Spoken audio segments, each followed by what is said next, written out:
Hello and welcome to Lamestream, a show that guides you through the crisis in media and how it's impacting everything. I'm Osman Faruqi. I'm here with my co-host Scott Mitchell. Scott, what is up? How are you doing? I'm doing pretty well. It's very hot up here where I am, but how are you down there? I'm doing great. Payne Haas is joining the South Oh Sydney yeah, Rabbitohs, which means we are going to win the monumental. 2026 Premiership.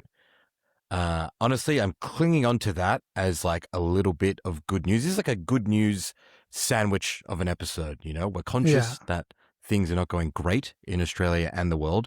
Well, So you just obviously wanted to talk about. you just wanted to share that like one of the best players in rugby league has joined your team. That's the good news I for mean, it's good everyone news for else me. who's It's good news for listening. me. Yeah. Yeah, I mean, yeah. you've got some actual good news for everyone that we're going to get into at the end of the episode. But I just thought, before we get into the grimness of the world, it'd be nice to be honest about the fact that I'm feeling vaguely good about one thing happening in the world right now. Is that okay, Scott?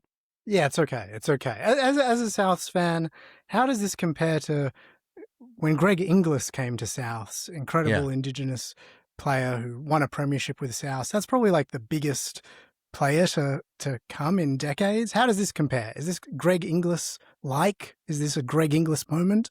I mean, I feel like setting up any kind of comparison to Inglis, it's not fair to the person being compared. But I would say, I mean, I think you're not a Souths fan, but objectively, this is a very, very, very big signing for the Bunnies. You have to acknowledge that. Yeah, it's a big signing. It's also um Meanwhile, your players are all being poached by different codes. I was about to say it's far more exciting than anything happening in my club where they just keep rolling up on e-bikes wearing shorts and baseball caps to press conferences being like, I'm taking a check from rugby union. I'm out of here. It's like a clown show over at East. I don't know what's going on. Where did Uncle Nick's salary cap sombrero go? How can't we keep a hold of these guys? Yet again, our desperate pitch to any sports betting companies that want to fund our sports spin-off podcast, we're ready to do it. No, we don't like sports betting money here. Anyway, today on this show, let's get into it, Scott. Israeli President Isaac Herzog's trip to Australia has dominated headlines all week, largely thanks to the sheer level of violence directed at protesters in Sydney on Monday. We're going to get into what happened, how it was covered, and share our thoughts on what's playing out in Australia right now. Later in the show, we'll do a bit of a deep dive into the Epstein files. We've broken a few of our own stories over the past week on Epstein, and there is more to come from Lamestream, but we thought today we'd take a bit of a step back, look at the global coverage, and try and explain the bigger picture that's been revealed by the documents. And in keeping tabs, a conversation about the ABC's Four Corners episode this week, into the Bondi terror attack and potential gaps in our intelligence agencies. And as mentioned, Scott has some good news from the media world to share. I'm hoping this is something positive about the media for once. Stick around. And as always, a reminder that you can support our work at Lamestream by subscribing to become a supporter at lamestream.com.au. It's where you'll get access to all of our articles, get our weekly newsletter, and plenty more. Yeah, we literally could not make this show without the support of our subscribers, and we want to make this a sustainable thing that keeps going. It's thanks to everyone who's chosen to support us. And there's some great stories on there and some great stories coming that are going to be available to subscribers. So great time to sign up if you haven't. Absolutely. All right, Scott, let's get into the biggest story this week, the Sydney protests against Israeli President Isaac Herzog. Shocking scenes earlier this week after the protest in Sydney against the visit by Israel's President Isaac Herzog. In all, 27 people were arrested. Several protesters were hospitalized, including a 69-year-old woman who was shoved to the ground by police, fracturing 4 of her vertebrae. And police charged about 9 people after the town hall protest and charged another man on Tuesday evening after a snap protest outside Surrey Hills police station against police brutality. The videos that have come out since this protest, like I think it's fair to say, these videos have shocked the entire country. Just to begin with, what kind of vision did you see? How did you come across it? What was the reaction as those first pictures came out of the Sydney protest? Yeah, I mean, I got to say, even though we knew that the New South Wales government was going to do everything in its power to crush these protesters, Chris Minns had been pretty explicit about that, in the days and weeks leading up to this event. I was shocked and honestly, Scott, like terrified by the footage from Monday. If you've engaged with mainstream coverage of the pro-Palestine movement over the past couple of years, you would have this impression that they are these like violent hotbeds of terrorism and hate, and everyone there is an anti-Semite who wants to like inflict damage onto businesses. I mean, that is so far from reality, right? Like in real terms, these are peaceful, calm, diverse protests. It's a very broad social movement of people of all generations, of all kinds of different backgrounds, who think it's really bad that Australia has been unable to sever military and economic ties with a genocidal state. And Monday's protest was the same, right? Like it was directed at Herzog, but the makeup of the rally, the vibes at the rally were exactly the same as they've been at these previous protests, the way that I just described. And we're going to get into some of the more heinous specific stories that emerged from Monday. But the one thing, Scott, that stood out to me that like has been playing in my mind over and over again is this really horrific footage of police charging at and attacking a group of Muslim men who were praying in Town Hall Square just after the protest. And I think why it's rattled me so much is that it's become a kind of visual symbol of how like crooked and racist this country has become, not just like over time, but particularly in the context of the last couple of years, and in terms of how Australia has completely succumbed to a deeply, deeply pro-Israel mentality, like in terms of the political and media apparatus. And I think like thinking about this protest and we'll get into like the reactions and the analysis of it all. I don't think this was some kind of like random extreme aberration in terms of how the police treated it. I think the deployment of this many police, of hundreds and hundreds of police to use violent tactics to break up this protest and to go after Muslim Australians in particular, is exactly what the country has been building up to, particularly over the last couple of months. Like our governments, state and federal, have passed so many laws, adopted so much rhetoric over the past couple of years at the total behest of the Israel lobby. And the aim of those laws, the aim of that rhetoric has been to criminalize the pro-Palestine movement. And we've said that term so many times on this show, like this Royal Commission is going to look into how to criminalize the pro-Palestine movement. The media wants to criminalize the pro-Palestine movement. It's a phrase that sort of seems a bit academic and a bit intangible, but I think on Monday we literally saw what that looks like when that phrase is physically manifested. And criminalize the pro-Palestine movement means the deployment of hundreds of police to smash, beat up, violently attack people who are protesting Israel's president. And like I said, I don't think it's an aberration or an accident. I think this is what the politicians in charge of this country, particularly Chris Minns, the New South Wales Premier, and Anthony Albanese, the Prime Minister, have been driving towards. And there should be, I think, Scott, a wake-up call for any Australian left who thinks that we still live in some kind of egalitarian, progressive wonderland that is nothing like the US, and things that you see there could never happen here. Everything that I think a lot of people, including us, have been warning about is coming to fruition, and Monday was a really, really terrifying, horrific glimpse of that. Yeah. Yeah. On the images of those Muslim men praying being broken up, I think there's like a macro point around that applies to a lot of the footage we saw as well, which is a lot of media reports will talk about, the police say that at that point they were trying to move on the protesters. They took this as a provocation to delay moving them on. Like, giving that credence or any time of day is so not the point. It's like there is nothing violent about what those men are doing, praying. Yeah. There are people standing around in that area. The police don't go after them. They go after the people who are praying. So if it's a move on order, why isn't that being applied? Yeah.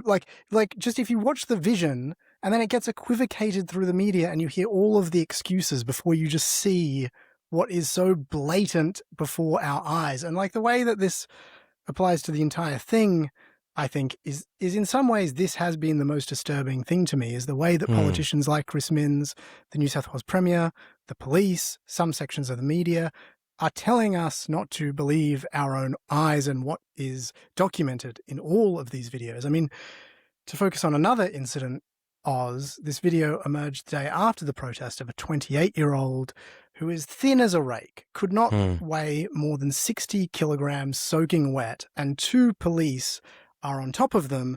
They are face down on the pavement, posing no threat, and the ABC counted 18 punches thrown into this person from these two cops. And what I have to say is a pretty good report. There was a 7:30 piece on it and an online article. But New South Wales Police say this person has been charged with biting a police officer. And most reports will lead with that before what happened. And I make no comment on the charge. Like, media should not speculate on charges. But, like, all of these things, whether that person did something, whether protesters didn't move on, blah, blah, blah, blah, blah, is nonsense. There is no reason, no excuse, no purpose when you have someone who's half your weight face down on the pavement with a hand behind their back for officers to punch them. Not a single time. I mean, one time, there's no reason to punch them. 18 times, again and again and again. What are the circumstances that justify that? And I just think, Oz, if any other person in Australia, think of any individual, did that to someone half their size, the whole of Australian society would absolutely shred them. The Prime Minister would get asked about it on Kyle and Jackie O. They'd be called a grub. There'd be front page coverage. But police officers do it. And you have to read through hundreds of words or hear minutes and minutes and minutes of excuses about how disorderly the crowd was, how it was tough for police. It's really hard for them before you get to that behavior and what they actually did. And to give an example of this is what Chris Minns said in his press conference on Tuesday defending Police Oz. 10 people have been arrested for assaulting New South Wales police officers, and at the end of the day, New South Wales police are not punching bags. They are there to keep order and keep the people of New South Wales safe. Police aren't a punching bag? How about members of the public aren't a punching bag? And we had large sections of the media going even further than Minns. The Sydney Morning Herald, the top story for most of Tuesday morning after the protests was Tony Abbott says police who punched protesters should be praised. Tony Abbott. That's crazy. That's the top story on that website. Tony, who the fuck is thinking of Tony Abbott right now? Yeah.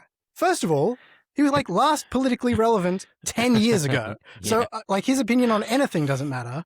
But then praising this, it's just such a pointless provocation and siding with police. And the fact that that's what Sydney's paper thinks is the right lead story the morning after this. This used to be Sydney's intellectual broadsheet newspaper. And now that headline is so full-on Daily Telegraph, Oz. It is a right-wing tabloid headline. And I know there are good journalists there. Some of them have done good coverage this week of the protests and will continue to cite those stories. But Nine has put a bunch of ex-News Corp hacks at the top of newspapers like the Sydney Morning Herald. And I don't know how anyone can look at that and deny there's been a shift in tone. To say in any way these papers still bear a resemblance to Fairfax is a completely insane thing to believe at this point when those are the headlines. Yeah, and you're right. I mean, there are good people doing their best, and we know them, and they're friends of ours, and this is not an attempt to say that they're all terrible people, but like you said, the shift that is set from the top is real. It's real, and how do you argue that it isn't? And I think I don't know, I guess I'm not expecting an internal revolt. That's not how these things work anymore. This is a publishing division that's part of a bigger entertainment company that is owned by shareholders and investment funds. And that's just not how this stuff works anymore. But again, anyone who thinks that this is not happening, it is so plain. And it is impacting all of this. If you're as you put it, your former intellectual progressive broadsheet that used to do deep investigations into how the police operate and used to publish editorials when, police went a little bit too far or whatever. If that is now at the top of its website, putting Tony Abbott saying police should be praised, do you not think that has an impact on how police act or on how the government responds to these things? You're not just innocent bystanders. Like, you're part of a conversation, a discourse that is pushing Australia into this terrible, scary, horrific direction. I think everyone needs to reckon with that. Yeah, and like they may well publish some interesting investigations in the next couple of weeks, but it doesn't change the way that the editorial voice of that newspaper has backed this violence. Totally. But also, I guess, like, to calm myself down a little bit, I guess I thought it might be useful on the police brutality itself.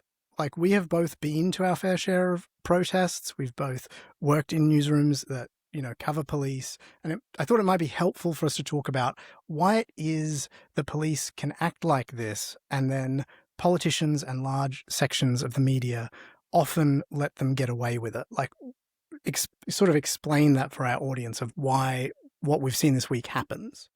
Yeah, Scott putting on his New South Wales police analysis and critique hat is one of my favorites, Scott. So I'm excited to get your take on this. I mean, I think, like, generally speaking, taking a step back from these particular protests, the default position from police and honestly from the government is that, like, they hate protests. Like, protests are bad. They should not happen. Yep. They're an annoyance. They're a disturbance. They're a bunch of lefty ratbag minority people trying to stop the functioning of the state and of society, right? They hate the broad concept. They also hate it specifically in this instance, right? They hate the idea that there are protesters who are attacking or criticizing a government that the state and federal governments have supported, allied themselves with, and have organized visits to kind of ingratiate themselves to the president of Israel in this instance. So immediately there's hostility at the concept of protests. And then when you get into the specific side of things, the kind of the political,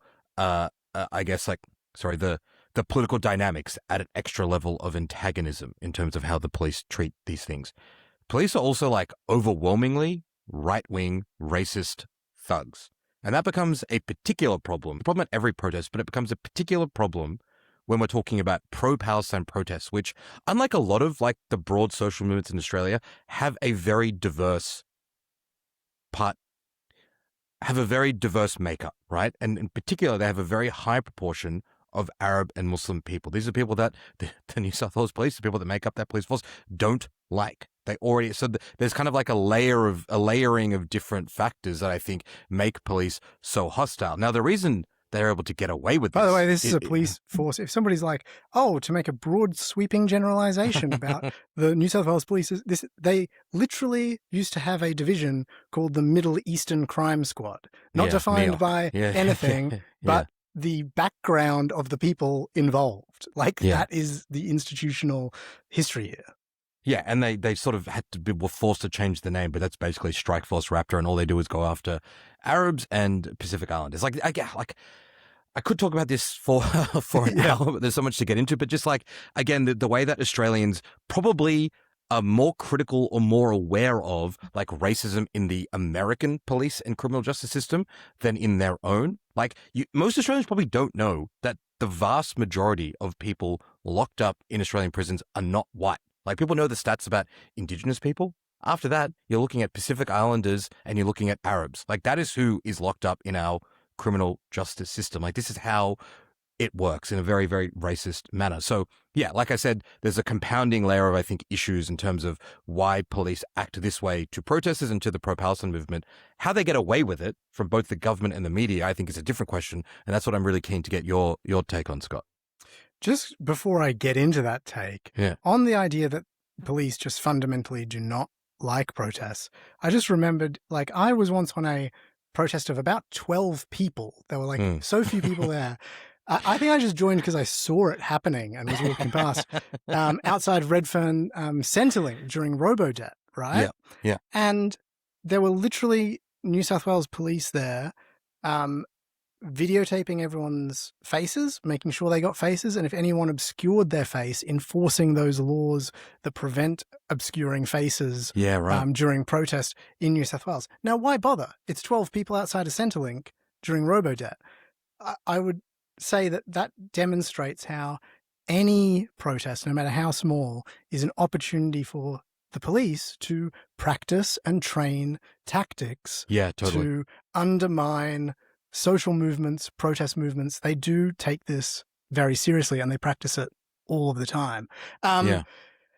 This is sort of purely my opinion, but when it comes to like why police get away with some of the stuff we've seen this week, particularly in Australia, and this is my opinion, but it's backed by some personal experience. In Australia, premiers, state governments, despite what we teach kids in school and how this is all supposed to work, to me, the truth is state governments do not run the cops in Australia. The cops run the state governments. Yeah. And to let me explain what I mean by that, in any given state in the country, like which branch of the state has the deepest connections, deepest contacts and control over the media? The cops do, because they leak to journalists all the time and are very good at managing information. What is the most, and the papers and the news outlets need information from the police, are desperate to keep them on side. What is the most damaging story to any premier in Australia? That they're soft on crime, they're weak, they're putting cops at risk, they're not backing the boys in blue. Who has the most information about corrupt conduct in every state? The cops. And what union is the most powerful and could do the most damage to a government if it ever took industrial action, went on strike? The cops. They have so many levers they can pull, and premiers and state governments will do what the police want them to do. They do not actually hold power over the police. It's the other way around. Yeah.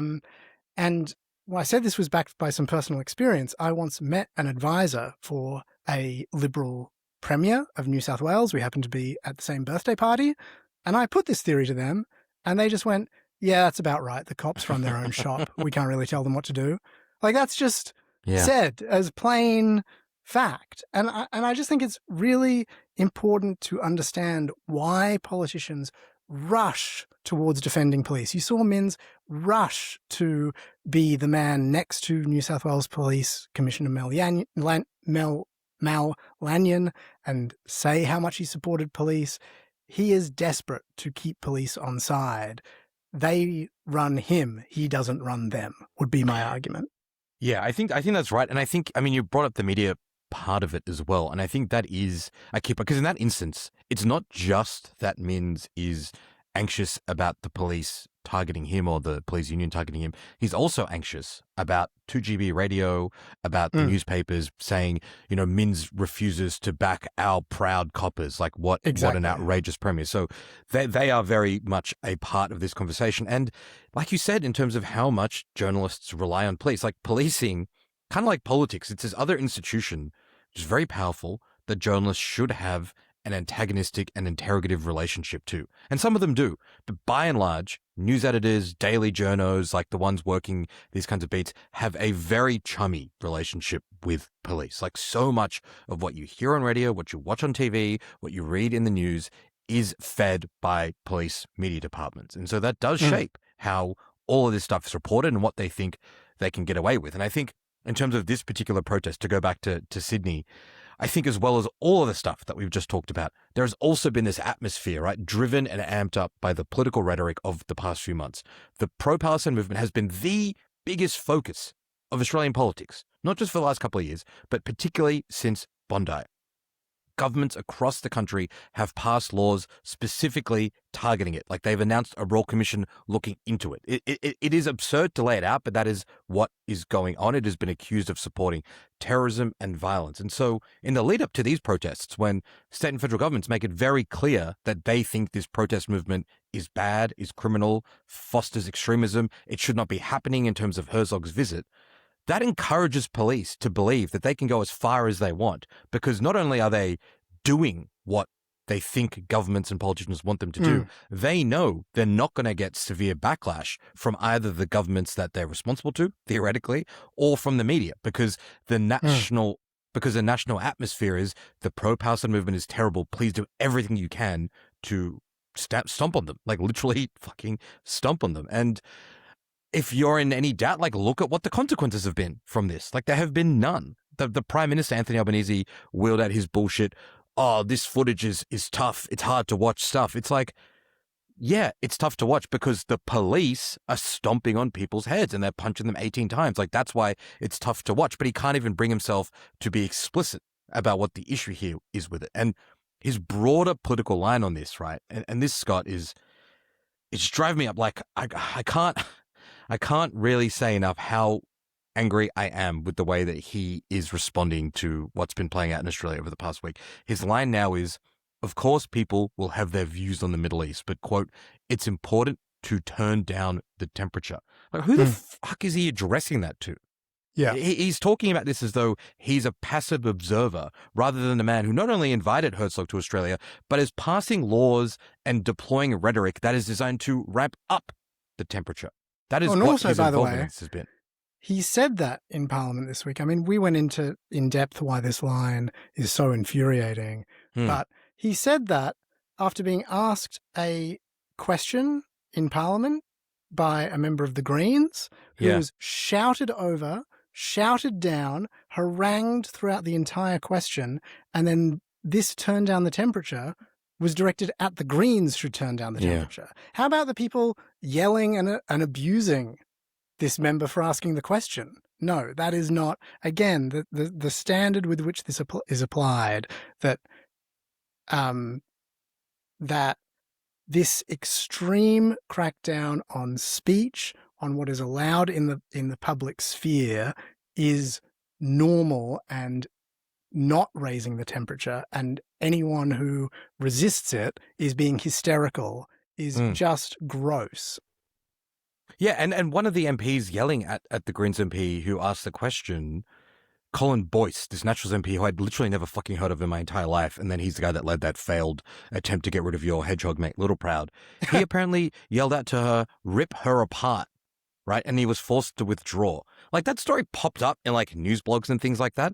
That is like a heinous thing to say to a colleague, to an MP, to a female MP. It's a right-wing politician screaming that at a politician asking a question about police brutality. How, like, we use this comparison but she's a lot. the one turning up the temperature too high, according to Albanese. Yeah. Outrageous. If Lydia Thorpe said anything like that, if any left-wing politician said anything like that, you would not hear the end of it for months and months and months. They would be hounded out of. There's a lot of anger and frustration coming from us at the moment, but it's just like really appalling to see how this stuff plays out, how normalized it is, and how much these people can get off scot-free while continuing to demonize the fine folk who peacefully protested on Monday. And it goes to this question of like why the police can get away with this and the lack of consequences, because even then the political heat is turned onto the Greens rather than the police. And like you mentioned the 7:30 ABC report, that was a good report. I think that was like a really like genuinely good report. It didn't, it's a bad pun, like pull its punches. It was very explicit in terms of how it described police actions there. Most of the coverage from around the place, including at the ABC, has not been that precise. Yeah. Right. There was one ABC story online in particular. It reminded me of how these outlets cover the IDF, right? Where the first, like in this instance, 20 paragraphs are all about what police are saying happened, right? So hedging so much. And then you finally get like 4 or 5 paragraphs about what protest organizers say. That's kind of been the default reaction response to this. And it feeds into how this happens. Like, the media are not just passive observers. Police look at that reaction and they're like, fuck, man, we got away with it. We literally beat the shit out of heaps of people. We arrested people on trumped up charges, most of whom we had to release. The media is still just going to like run our lines. This is great. The government is going to give us cover. The government's going to go after the Greens in federal parliament. Chris Minns has got our back. Why wouldn't we do this time and time again? And the reason why I'm focusing on that is because, yes, police are responsible. Yes, governments are responsible.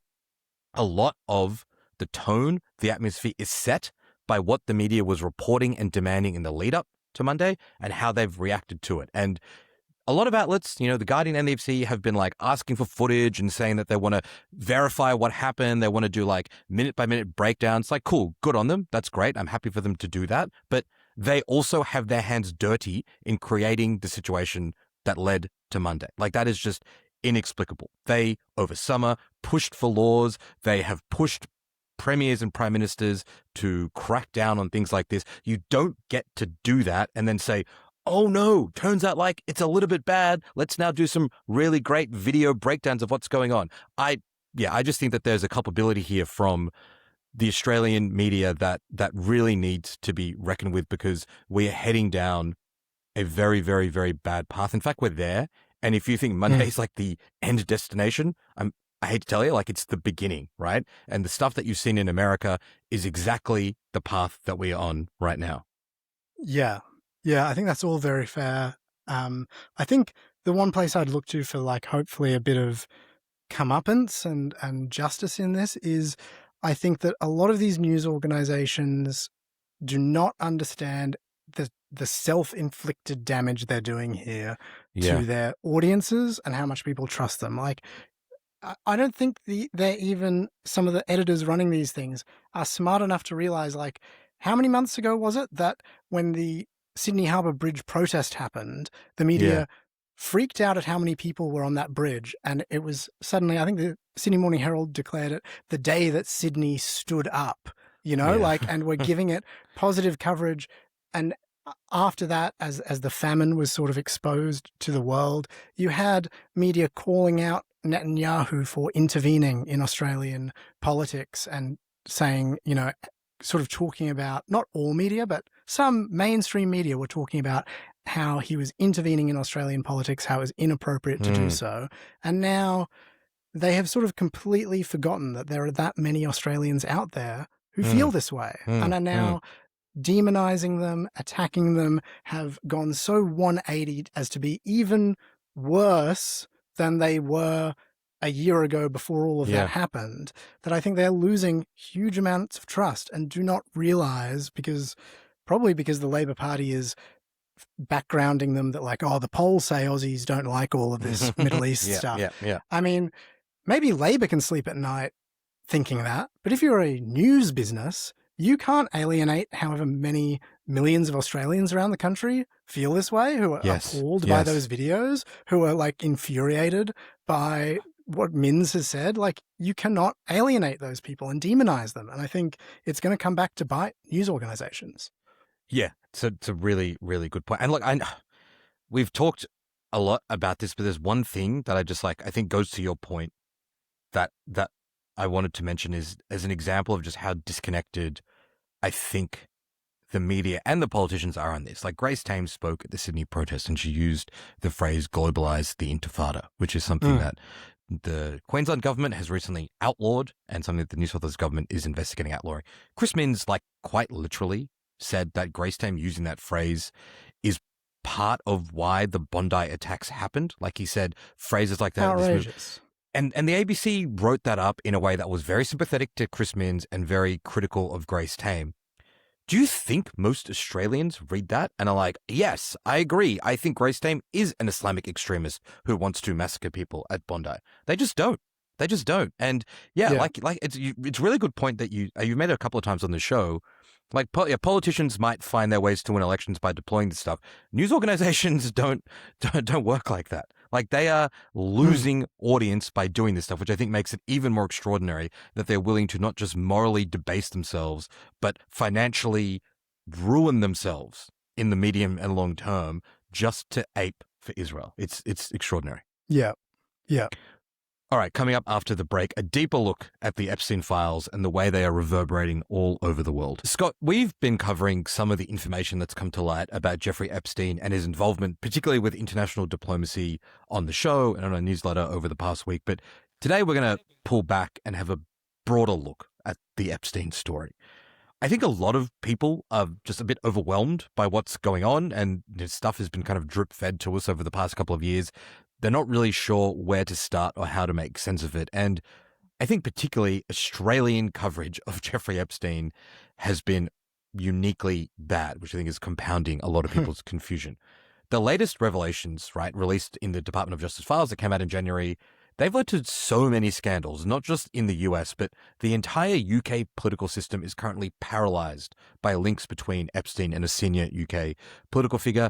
In Norway, a country that has largely been seen as this beacon of democracy, they're in the middle of multiple corruption and criminal scandals linked to Jeffrey Epstein. It would actually be pretty difficult to understand any of that was going on if you only consumed Australian media, because the extent of the coverage here seems to involve journalists just typing in Sydney into the Department of Justice website and being like, whoa, Epstein once mentioned Sydney, the harbour city. What a story. Let's literally write 1,000 words about it. I've been like deeply frustrated by the Australian coverage of this stuff. How do you feel?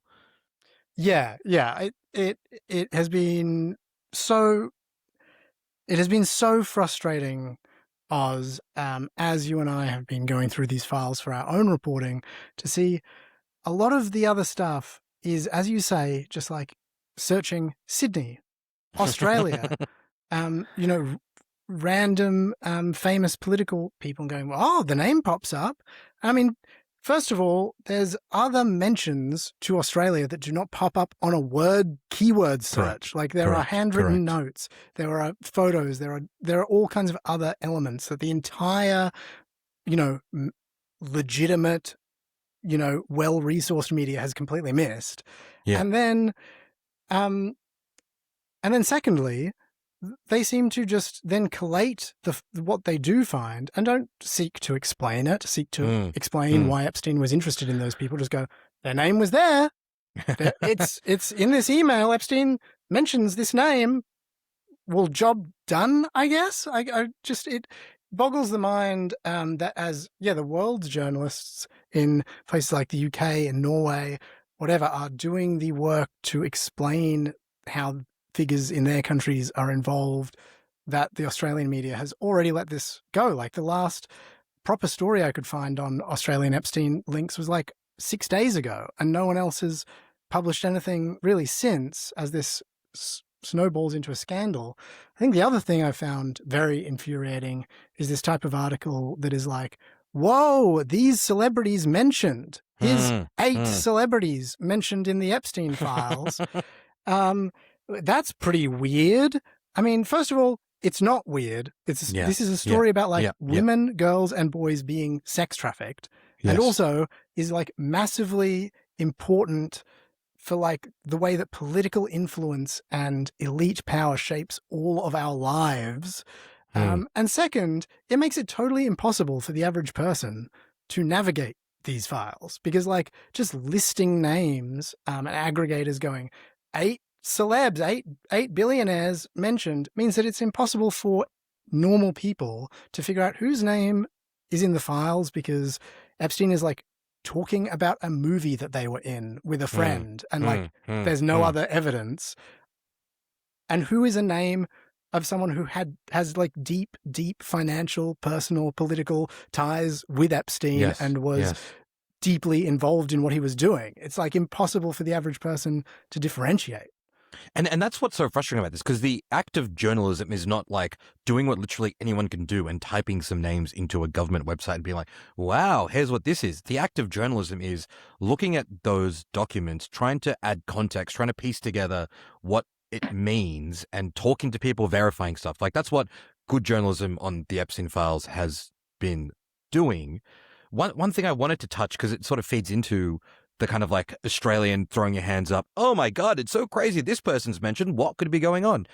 It is the way the Shameless podcast covered the Epstein files in their most recent episode this week. And like I normally quite like Shameless. Yeah, it's the host, I think, is smart. Yeah, it's a big independent media success story, and I'm not trying to just dunk on them for the sake of it, but like it's a very, very, very popular podcast. And what actually caught my eye was how much their audience was like commenting on this episode, being like, you guys kind of fuck this one up. Like, it's weird that you have adopted that kind of approach. And it made me want to think, okay, wow, even like regular people are realizing when the kind of news influencers, the journalists they look up to, are fumbling the bag on it. And when I listened to the episode, it was basically what we're talking about, right? It was this take that like, oh, there's all these wacky celebs in this. There's so many files. No one could make head or tail of it. Why is Bill Gates in these files? No one knows, but it's pretty crazy. And here's what his ex-wife Melinda Gates had to say in an interview about it all.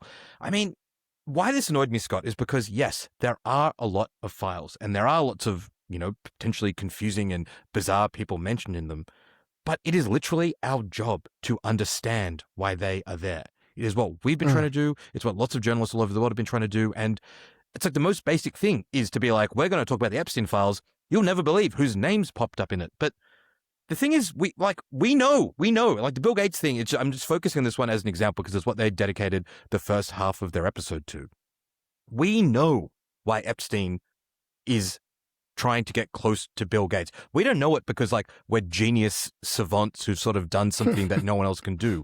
It doesn't take a lot of work to figure it out. In fact, there's already reporting about it. You know, Epstein was trying to weasel his way into managing Bill Gates' personal fortune, which is something that he's done with so many other very, very wealthy people. Yes. He was trying to get Gates associated with international diplomatic and like just figures from all over the world for Gates' own personal, I guess, like interests. There's also allegations there to do with women, potentially. Like there are reasons why these people are there. I think it doesn't help. And in fact, it undermines good reporting when really bad reporting is just got this tone of, it's so crazy who's mentioned there. We have no idea what's going on. These files are a bit wacky. Like it sort of floods the zone, sorry to quote one of Epstein's friends, Steve Bannon, and it distracts from the bigger takeaways from this, which is something that we're going to discuss today.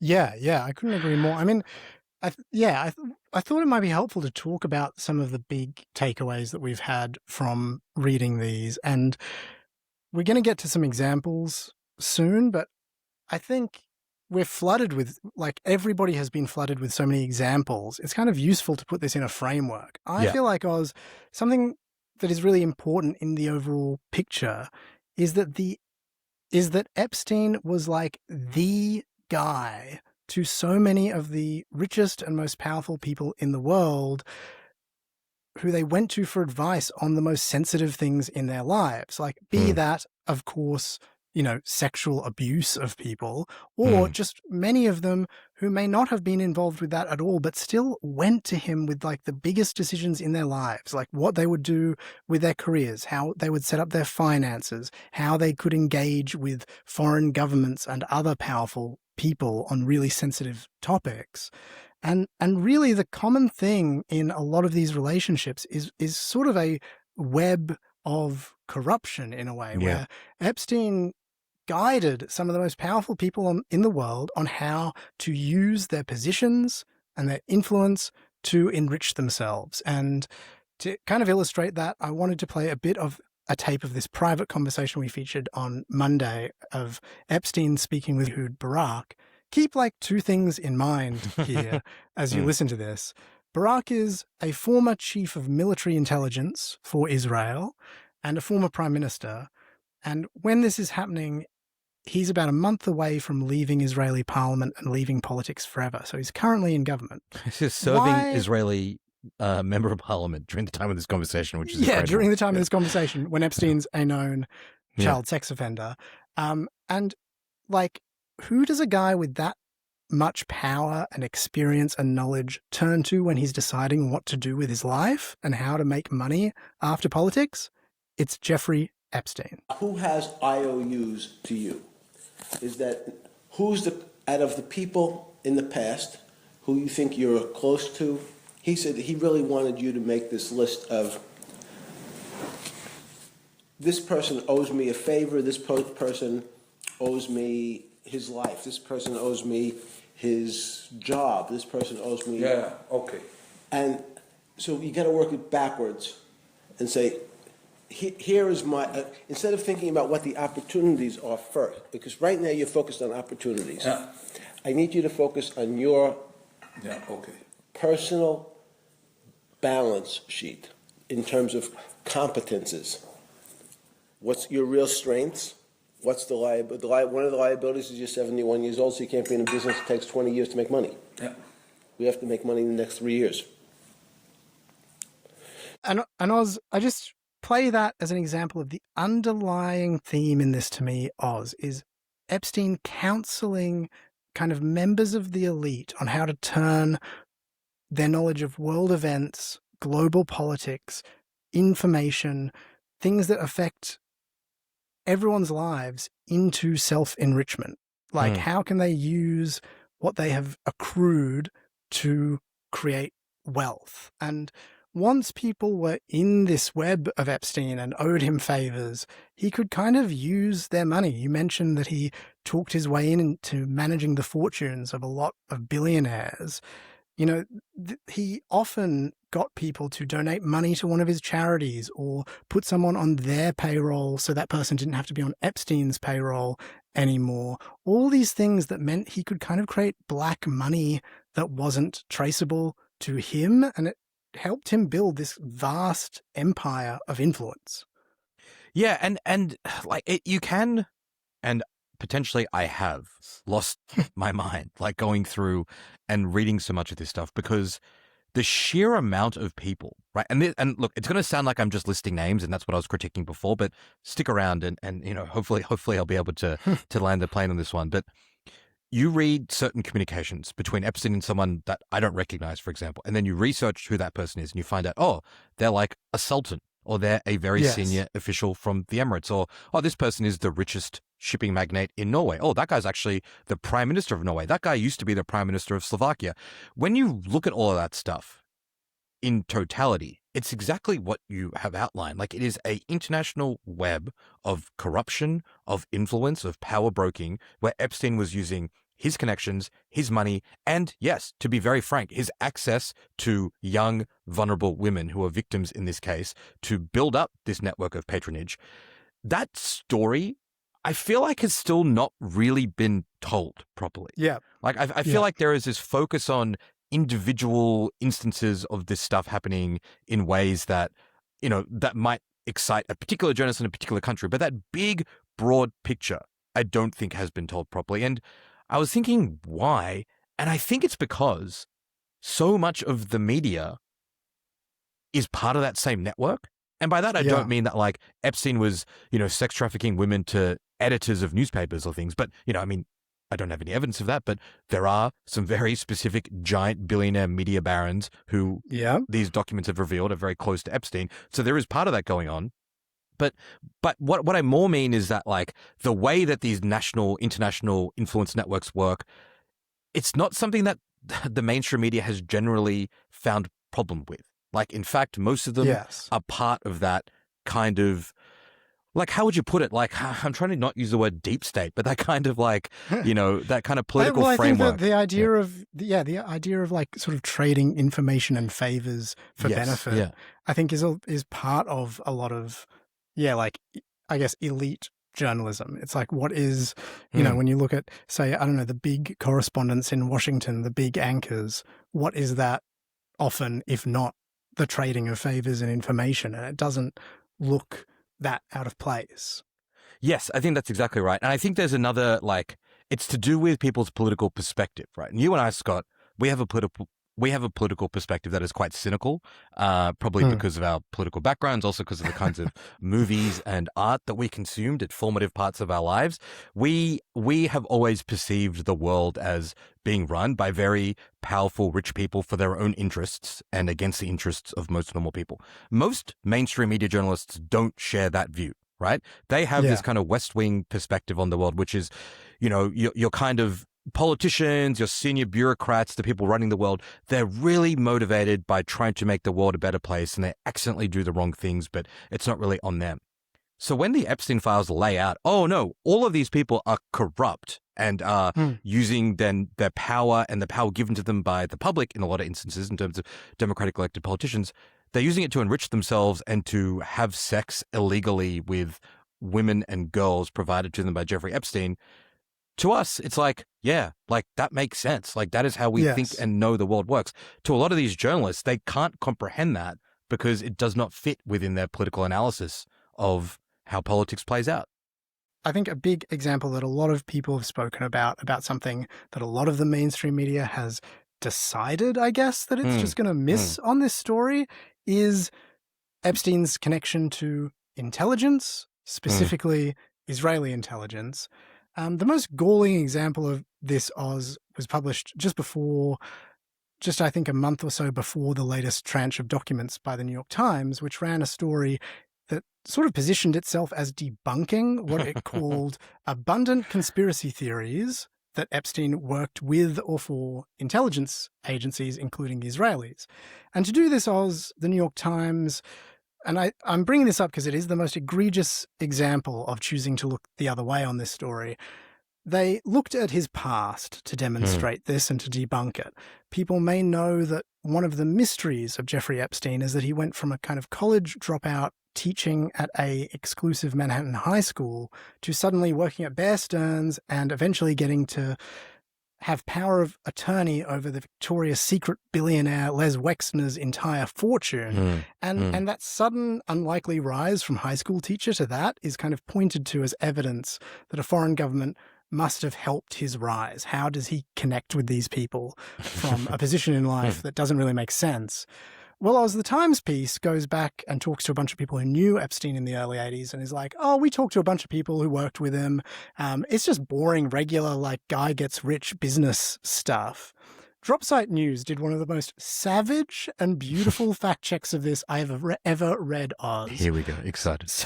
So, like, the normal, regular businessmen that Epstein rose up with, one of them was a central figure in the CIA's Iran-Contra, where the CIA created a huge slush fund of money by secretly selling guns to the Iranians, then used that money to arm right-wing, like, fascist militias in South America. This is all true. This is all in congressional documents. Yeah, and fictionalized in the film American Made with your guy, Tom Cruise. Tom Cruise.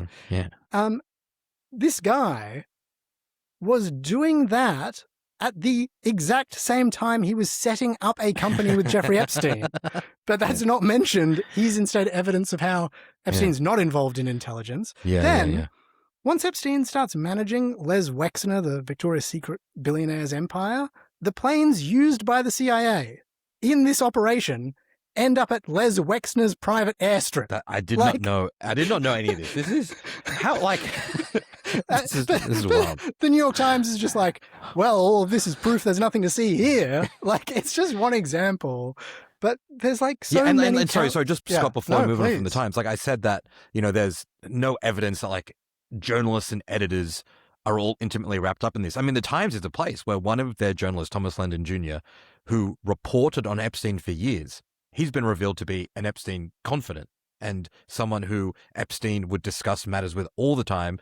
This journalist who worked at the Times, again, covering Epstein during the periods where he was being investigated for offenses, he is asking Epstein for advice. Epstein's feeding him information. He's asking him for sources. So there is still an element where literally the biggest media companies in the world had people who are effectively on Epstein's payroll. Like, that is a part of what is going on here.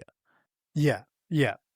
And moving away from the Times, like, that is an egregious example, but I think it more often pops up with just like trying to ignore all of this very obvious evidence that points towards Epstein operating as an intelligence figure, like perhaps the most powerful intelligence figure in the world. If Epstein just wanted to be a billionaire, there are easier ways to become a billionaire. Like, you know, he Please share. Come on. Well, You're holding out on me, man. We're running a broke media company. Let's go. Well, I just mean like you know, you're Warren Buffett's or whatever. If you're just interested in being rich, you don't do things like, for example, in the latest email dumps, he acts as an informal diplomat between the UAE and Israel, convincing the Emiratis and coaching them on how to get closer to Israel without kind of drawing criticism from the Arab world.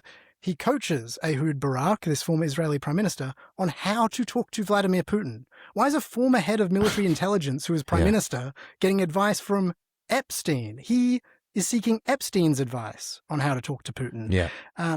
Epstein refers to the head of Mossad in communications, not with their public title or their name, but by using the internal Israeli intelligence code name for them, which is number one.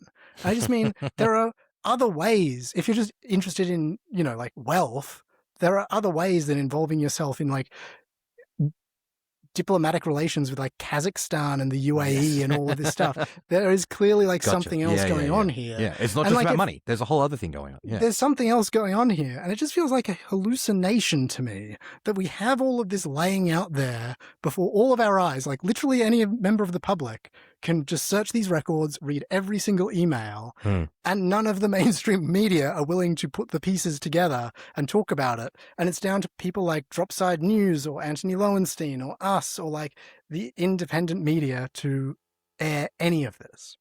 Yeah, I mean, hallucination is the right term because you can just be like, what is going on, right? Like one of the things that has just like, it's not even like a giant scandal. It's not necessarily evidence of corruption, but you know, one of the biggest stories in the world over the last like decade has been Saudi Arabia's, bombing of Yemen, right? Like there have been so many children, so many people who've been bombed and starved. Yemen has been this interesting political climate. The Houthis are there, like that kind of cropped up in relation to Yemen taking a pretty hostile stance against Israel during their war and genocide of Gaza. So like a big international story that most people would be aware of, right? That something's going on in Yemen. In these documents, Epstein is being approached by someone whose name's redacted to try to present a peace plan on behalf of the Houthi rebels to Saudi Arabia. Like, why? Why is that there? Why is he the guy? Why is he the guy? And why isn't that a story on the front page of every newspaper that Epstein was involved in trying to broker a peace deal in one of the current longest running conflicts going on? Saudi Arabia is not just an ally of the US and Australia. Like we're now selling Saudi Arabia fighter jet parts and things. It's this is linked to stuff happening in the West. It's not just a crazy story. In the middle of the Syrian civil war, he says in an email that he implies at least that he has a way to get in touch with Assad in the middle of the war, but it's not for over email. Only call on phone. Like, what the hell was going on there? Yeah. I mean, one country that has been completely swept up in this, and it's kind of fascinating because it's been swept up through a connection that is nowhere near as outrageous as all the things we're laying out. It's the UK, and people might not be super across, but UK politics is currently in total turmoil because this guy, Peter Mandelson, who used to be the UK's ambassador to America and was forced to resign because of his connections, he's just been revealed that he was so close to Epstein right up until Epstein's arrest and passing. And he is the godfather of New Labour. He's someone that Keir Starmer appointed to that role. Keir Starmer, the UK PM's chief of staff, Morgan Swinney, has just resigned over that.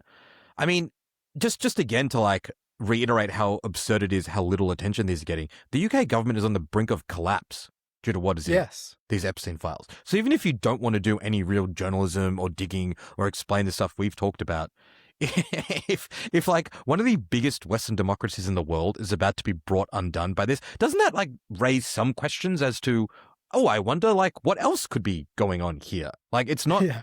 It's clearly not just Lord Mandelson, it's not just Peter Mandelson and Keir Starmer that have questions to answer, I think. That is, to me, the clearest example of just how stupid and lazy so many journalists are being, given the significance of what's happening in the UK. I mean, I would say, but I would say that the thing about these files, which I do think is important to say, is there's different layers of involvement with Epstein, right? There are people who seem to have been involved in sex trafficking. There are other people who are just involved in sort of corrupt or underhanded or less than honest kind of dealings with Epstein and this web of influence and patronage. There are other people who sort of were happy to look the other way and not ask too many questions if being close to Epstein benefited them. And obviously it's hard for journalists to be able to get it to the point that you can correctly identify how culpable people were, how involved they were. But that work does need to be done. It's difficult. It's not a reason to abdicate from it or to not attempt it. Yeah, absolutely. Okay, after the break, Four Corners looks at ASIO's apparent intelligence failures in the lead up to Bondi. We'll reflect on their episode, and Scott finally gets to share some good news. Oz, I wanted to mention, in keeping tabs this week, the ABC's Four Corners program on Monday night into the Bondi shooting. It was a highly controversial episode. ASIO blasted the ABC for it. Unfortunately, Oz, when they tried to blast those criticisms directly at the managing director so funny. Yeah. of the ABC, it was revealed at Senate estimates this week that ASIO, that's the Australian the Australian Security Intelligence Organisation, sent their complaint to the wrong email address. Somehow, though, Oz, mysteriously, ASIO's complaints did make their way into the Australian newspaper before the episode went to air. So for anyone who doesn't think intelligence agencies have an interest in shaping the media narrative, Oz, I'll let that one hang in the air.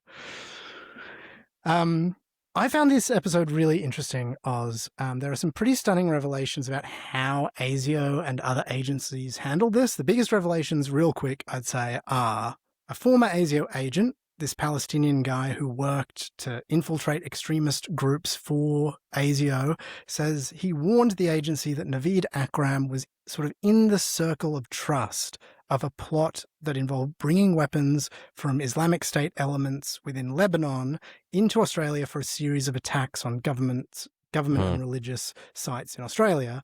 Somehow, despite that, ASIO decided after a 6-month investigation that Akram wasn't a threat and was not radicalized. ASIO claim that their former agent identified the wrong person, which for a guy who was undercover in this quite small group for years, regularly meeting with Akram and was part of like foiling several terror plots. Like, if this motherfucker couldn't identify a bloke in this group, I highly doubt he would have even gotten a job with ASIO. Yeah, It's a pretty bizarre claim. And then the other thing, that Akram was kept on a list of kind of persons of interest to authorities where his activity would put up flags, right? Things like flying overseas to hotspots for training, which we know he now did, would have alerted authorities if his name stayed on that list. But mysteriously, his name was removed before the lead up to the Bondi terror attack ever happened. Highly, highly unusual. Yeah, But yeah. after kind of filling in anyone who didn't watch, the main thing I wanted to say about this story, Oz, is I think however anyone felt about the framing of this particular episode and some of the language used in it and stuff, it's just absolutely bewildering to me that we have these like clear intelligence failures that actually led to the Bondi shooting, but the rest of the media has spent close to like 0 time looking into this all summer.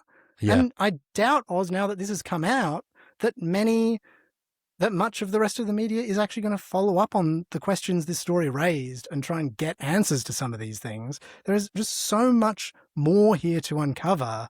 It should be the biggest story in the country, but instead we're sort of like talking about protesters and whatever else and having this giant culture war witch hunt over all of that. Yeah, I mean, even the media coverage following this Four Corners has been more about, ASIO wrote a letter to the ABC. Isn't that crazy? Rather than like the quite shocking revelations and allegations in this story. I mean, overall, the episode, I was kind of like mixed. I think one of the issues the episode had is that it had these pretty intense and like significant revelations from ASIO, and then the ABC or the producers or whoever were kind of like, okay, we know this is going to like make some people upset. So how do we package those revelations into something that is like got, allegations that like lots of Muslims could be terrorists, or even, shoehorning in a bunch of pro-Israel voices at the end just to kind of like give it quote unquote balance, which is this kind of frustrating thing the ABC does. But the key revelations of the story, I think, were interesting. And it is like, this is exactly what we should have been doing after Bondi. And it's exactly what a Royal Commission should be investigating. It is so, it's sort of the timing of it is amazing in a way, right? Because you've got the protest, you've got the police brutality at the protest, you've got, as you put it, this culture war, looking at how the pro-Palestine movement is allegedly full of extremists. That is the conversation this week. The same time, the ABC is like revealing pretty fascinating details about how ASIO potentially fucked up here. Like, that is literally all we should be talking about if we genuinely want to stop attacks like this from happening again. And that's what's the most frustrating about this, because all the people saying we're attacking the pro-Palestine movement because we want to stop Australians being gunned down on our streets. That is frankly bullshit. Like, that is what you want. You do the kind of journalism that Sean Rubenstein Dunlop did in this episode, and you announce the kinds of inquiries that get to the heart of the seeming security failures that occurred in the lead up to Bondi. That is what you do if you want to stop people being shot on the street. If you actually don't care about that, but you just want to demonize a group of people to protect Israel, you do what the Australian political and media ecosystem has been doing. And that, yeah, it's actually just great to have this stuff on the record, because it's not just us sounding crazy saying there were potential failures that should be investigated. You've got great journalists doing good journalism pointing to it at the same time. Yeah. And I think really anyone of any political stripe, any journalist, I don't see why you wouldn't follow this up in whichever direction you sort of care to push it. I mean, the key question to me is, why was Naveed Akram's name removed from this list? Like, intelligence agencies can keep people on those watch lists for as long as they like. It doesn't like take up heaps of resources to keep people on those lists. There are people who are put on those lists for posts, posts on social media. We're probably on those lists, for what we say here. Yeah. But like, this was a guy who a human source says was aware of actual plans for an attack, and he remained very closely connected to people who were of interest to ASIO and the cops. So why remove him? And I have some limited experience of reporting on intelligence and security. I wouldn't claim to be an expert, but to me, there would be very few reasons someone would get removed. Some either like total human error, just like confusion of identity, whatever, some complete and utter unequivocal rehabilitation and change in their life, which doesn't seem evident in Naveed Akram's history, or if they like cooperated and became protected sources for the police. I'd just like to know what happened. People reading between the lines of what Scott said, that's awesome stuff. Yeah, I thought I was the crazy person on this show, but that is epic. But yeah, it's exactly right. Like there are serious questions to be raised. There's not that many reasons to take someone off the list. What's the reason? That's all. I'm just asking that. I don't have any theory, Oz. I have no theory. All right, before we wrap up, we've teased this long enough. Like, what is this good news you've got to share with us about the world? Good point. What I wanted to mention, Oz, is... Good point. All right. So, Oz, we promised listeners we'd try and bring some good news into the show, and I wanted to make a point of it this week because everything is a bit grim this week. But basically, over the last couple of months, I've been keeping my eye on several reports about independent media and news content creators that have been really interesting. Researchers looking at their influence, trustworthiness, how traditional publishers are reacting to this rise in new media. This interests us. It's cool learning about your interest in these things. I didn't know this is what you've been up to. Exciting to hear about it. So first of all, how big is independent media? We hear a lot all the time from legacy media in Australia about how independent media, this burgeoning sector, is kind of just noise. They don't need to take it very seriously. Well, last month, Oz, the International News Media Institute, which is basically a bunch of news executives from all over the world, they found that nearly 1 in 5 American adults now relies on news influencers as their primary source of information, rising to over 1 in 3 people aged 18 to 29 when you look at that age group.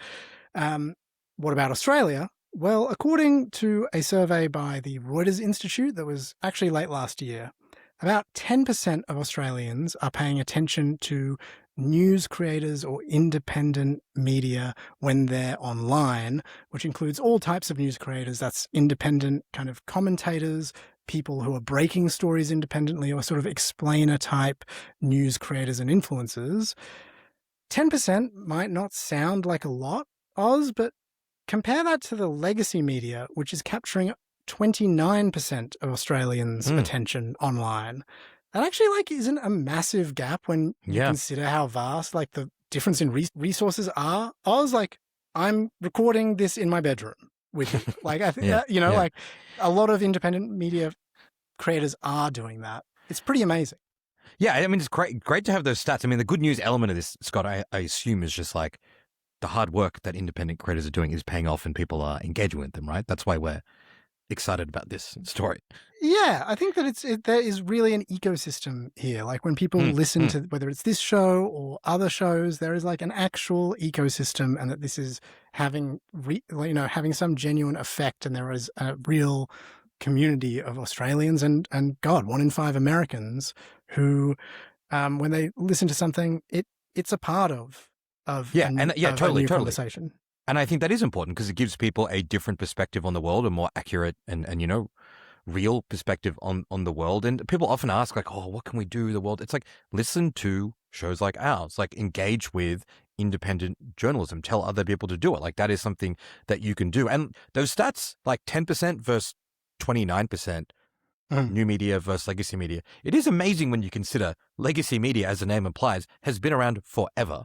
These companies have had the easiest run. They've been grandfathered into the way that we exist, operate, consume information in the world. They have billions and billions of dollars, hundreds and thousands of journalists, right? That's all that's the enormous amount of resources that they have to reach people. And then people in their bedrooms, making podcasts, making YouTube, doing newsletters are creeping up on them like that. It's amazing. And it's a testament to something. It's an example of what we were speaking about earlier in the show about how much legacy media is shooting themselves in the foot and just like driving their audience numbers off a cliff. It's partly that. It's partly they're doing such a bad job, people don't want to engage with them, but it's also partly to do with the good, exciting, new, fresh stuff coming up from the independent journalism scene. So yeah, I mean, this is a good news story, and I'm glad that you shared it with us. I'm going to get to an even better message, I feel like, by the end of this, and why this is really, really good news. But I wanted to, before that, talk about the thing that I found funniest in my reading on all of this, which is the latest Reuters report, which is this year, is really funny to me because it surveyed publishers, right? The people who manage at big news companies, to ask them what they think about news creators and independent media rising. And because this is sort of a survey that they can engage in, don't necessarily have to put their name to, I just think it's funny to compare it to how a lot of bosses, particularly here in Australia, talk publicly about new and independent media, of it not being a big deal. We're focused ignoring on us. Yeah. So 70% of publishers surveyed are worried about losing audience to independent creators. 70%. They should be. And almost 40% are worried about losing talent for their journalists. Are we talent? Yeah. I guess so. Like, we were journalists and we left and we made this, but like losing their talent to going independent. But why this is a good news story and not just okay, sorry. us. I felt like I was shoehorning in the good news because I thought that was it, but you've got a real I've got a real good news bit. Because it's not just about being bullish on new media and that like we might actually make this goddamn show a success eventually if these trends continue. That would just be selfish. I think what is actually the good news story to me is that you at least have a few really smart senior journalists and people in news around the world taking the right lessons from this, who are not just resisting, talking down the independent and new media. In particular, this quote from one person who was surveyed who kind of gave their responses and their name in the survey. This is the Latin America bureau chief for the wire service, the AFP. They told the report, ultimately, creators remind us that audiences gravitate towards content that feels human, expert, and trustworthy, and that they make us better. And I just very much hope that more people in Australia and the Australian news media can take that lesson from it. The whole idea here is that both should make each other better. Like the legacy media make what we do better, what we do make the legacy media better. And look, there are, of course, concerning things about influencers and creators being a more primary source of news. There is some concerning stuff in some of these reports about how it's the most opinionated and often least fact-based creators who appear to be the most popular in the news space. And that's quite worrying when you have other outlets, be it Dropsite, be it, I'd like to think us, all kinds of creators who are trying to do journalism and verify facts and information and break stories, when those are less popular than those type of creators. But I wanted to keep this positive. Overall, those trends are really exciting.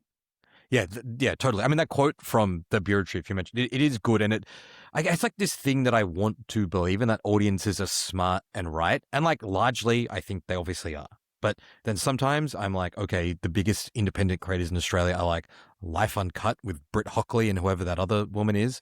And I'm like, is this better than where we were at? But yeah, so like the caveat on it is there are an enormous amount of very, very popular creators who do that kind of opinion stuff and analysis stuff, and not all of it is necessarily accurate or trustworthy. But honestly, that's what the legacy media was like as well. It's not like this is a totally new problem to deal with. And for me, when you look at Life Uncut, for me, that will always be The Rest is Politics with Alastair Campbell and Rory Stewart. I'm just like, how did new media become the most bloviating establishment motherfuckers just talking for hours, saying that they are explaining things to me in like this new friendly way, where it's just like the most establishment thing in the world. I mean, just on that, I don't know if you caught this because it sounds like you don't listen to that show regularly. Fair enough. But Alastair Campbell, one of the hosts, had to do like a 15-minute down the barrel solo explanation of like why he was friends with Peter Mandelson, who was linked to Jeffrey Epstein. So yeah, talk about establishment. That is part of it. Yeah. But look, yeah, let's not end this on a negative note. Like that's always been part of the media. There's always like very famous, like dumb people who rise to the top inexplicably. That's the way the world works. But really exciting to see the hard evidence that the work that so many creators and independent journalists are doing is starting to connect with people, because ultimately I think that will lead to a more informed, smarter, more interesting populace, and ideally a better world for all of us to live in. So I think when looking for trustworthy, independent new media, I think like a really good checkbox that people can use to test and assess what they're considering independent new media is like, don't listen to things where one of the hosts has to do a 15-minute monologue about their relationship to someone in the Epstein files. Yeah, you can take that one to the bank. That's good stuff. All right, that is it from us for this Thursday's episode. If you enjoyed the show, we'd love it if you left us a review or shared it with a friend. And you can email us questions or tips at contact@lamestream.com.au. And lamestream.com.au is where you can go to subscribe and support the wonderful work of independent journalism that goes on here every day. Thank you to our video producer, Schwen. Thank you to our producer, Bez. Scott, I'll see you here next Monday. See you Monday, Oz.